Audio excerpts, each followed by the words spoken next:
గురువుగారు లక్ష్మీ యోగం ఉంటేనే అన్నీ సాధ్యం అంటున్నారు. ఇప్పుడు ఉన్న యుగంలో, ఇప్పుడున్న రోజుల్లో డబ్బు ఉంటే అన్నీ ఉన్నట్టే. హ్మ్. చాలా మంది ఐశ్వర్యవంతులు అవ్వాలంటే ఎలా? మాకు లక్ష్మీ కటాక్షం ఎలా? ఇంకా చెప్పాలంటే మేము కోటీశ్వరులం అవ్వడం ఎలా?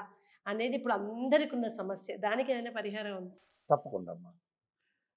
లక్ష్మీదేవి అనుగ్రహం ఉండాలంటే, పని చేయాలంటే ఎప్పుడు కూడా ఎన్ని శాస్త్రాలు చెప్పినా, వేదాలు చెప్పినా, జ్యోతిష్యం చెప్పినా, ఎంతమంది సైంటిస్ట్ ఉన్నా, డాక్టర్స్ ఉన్నా, రకరకాలు ఉన్నా కూడా విధి బలీయమైంది, మానవుడు బలహీనమైనవాడు. ఒక ఆస్ట్రాలజీ సభకు వస్తే రోసే గారు చెప్పారు. అంటే విధి బలమైంది, మానవుడు వీక్ పాయింట్, బలహీనమైనవాడు. అయితే ఇక్కడ మన బలాన్ని మనం తెచ్చుకోవటానికి 50% మన చేతుల్లో ఉంటుంది యాక్చువల్గా.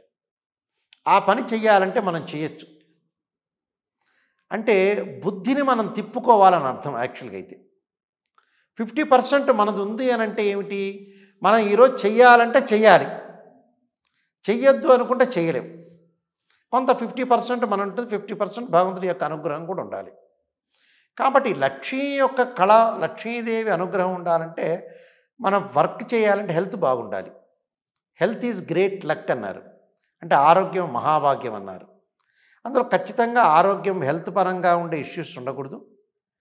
బట్ మనం వర్క్ చేయాలి. జాతకంలో కూడా అనుకూలంగా గ్రహాలు ఉండాలి. అంటే 50% మన చేతిలో ఉంటే 50% భగవంతుడి యొక్క అనుగ్రహం ఉంటేనే 100% మనం కృషి చేయగలం. డబ్బు నీడ్, మస్ట్. హెల్త్ కూడా మస్టే. హెల్త్ బాగాలేదంటే డబ్బు ఏం వేస్ట్ అని అర్థం.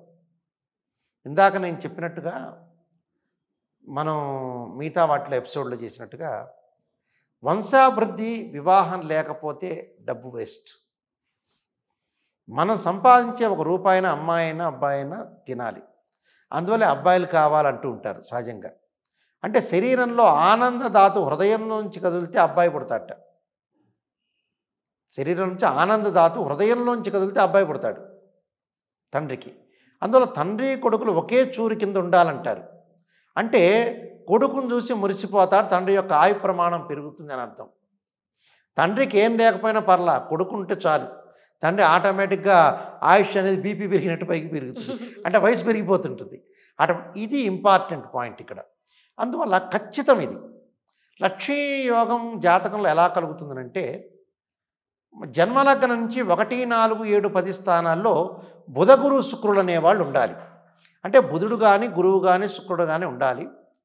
ఉంటే లక్ష్మీ యోగం కలుగుతుంది. గురువు కూడా ధనకారకుడు ఎవరు అంటే గురువు.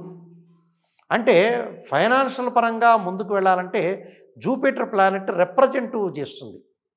అంటే ఎకనామిక్ క్రైసిస్ లేకుండా, ఆర్థిక మాంద్యం లేకుండా ఎకనామిక్గా గ్రోత్ ఉండాలంటే ఒక మనిషి డెఫినెట్లీ జూపిటర్ ప్లానెట్ కంప్లీట్గా పూర్తిగా నెంబర్ 1 పొజిషన్లో ఉండాలి. గురువు అనేవాడు రాహు నక్షత్రాల్లో కానీ, కేతు నక్షత్రాల్లో కానీ, అలానే శని నక్షత్రాల్లో కానీ, అలానే కుజుడు యొక్క నక్షత్రాల్లో కానీ ఉండకూడదని అర్థం. గురువు యొక్క కాంబినేషన్ కూడా జూపిటర్ ప్లానెట్ రాహుతో కానీ, కేతువుతో కానీ, అలానే కుజుడితో కానీ, శనితో కానీ కంజంక్షన్ కాకూడదు. కంజంక్షన్ అయిందనుకో ప్రాబ్లం. అలానే జన్మలగ్నం నుంచి 6, 8, 12 స్థానాల్లో గురువు అనేవాడు ఉండకూడదు. ఉంటే ప్రాబ్లమ్స్ వస్తాయి. అందువల్లే మనకి 1, 4, 7, 10 స్థానాల్లో అంటే కేంద్రాల్లో 1, 4, 7, 10 స్థానాల్లో బుధ గురు శుక్రులు అనేవాళ్ళు ఉండాలి. గురువు పాపగ్రహాలతో కంజంక్షన్ కాకుండా ఉంటే లక్ష్మీ యోగం అనేది మనకు కలిగే అవకాశం ఉంటుంది. గురువు గారు ఒకవేళ ఇవన్నీ సమస్యలు ఉన్నా కూడా లక్ష్మీ కటాక్షం కావాలనుకునే వారికి ఏవైనా పరిహారాలు ఉన్నాయి? కుబేర పాశుపతాస్ రుద్రాభిషేకం అని అధర్వణ వేదంలో చెప్పబడింది. కుబేర పాశుపతాస్ రుద్రాభిషేకం చేస్తే చాలా మంచిది. దానికి సంబంధించిన హోమము చేయాలి. అలానే మనకి మహాలక్ష్మి హోమం, అలానే ధనపాశుపతాస్ రుద్రాభిషేకం, బృహస్పతి పాశుపతాస్ రుద్రాభిషేకం హోమం చేయాలి. గురువుకు సంబంధించిన రావి సమిధులతో హోమం చేయటం వల్ల సుఫలితాలు జరిగే అవకాశం ఖచ్చితంగా ఉంటుంది. అలానే శ్రీ సూక్త పారాయణం లేకపోతే శ్రీ సూక్త హోమం చేయటం వల్ల మనకి లక్ష్మీ కటాక్షం అనేది వచ్చే అవకాశం అనేది ఖచ్చితంగా ఉంటుంది. ఇవి శాస్త్ర ఆధారంగా చెప్పబడింది.